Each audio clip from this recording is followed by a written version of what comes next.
So here are the chicken breasts that I took out of the package. You see this first one, 6.5 ounces. That's a good serving size.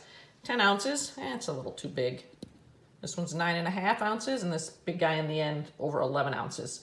So I want to cut down the bigger ones to make them more into portion size. So let me show you how to do that.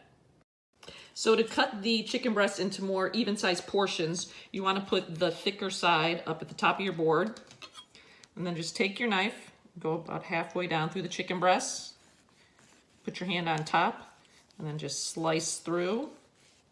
And then you're going to be cutting it into 2 even-sized chicken breasts. So this one was about 10 ounces. So now these are both about 5 ounces each, which is more in line with what a portion is for a recipe.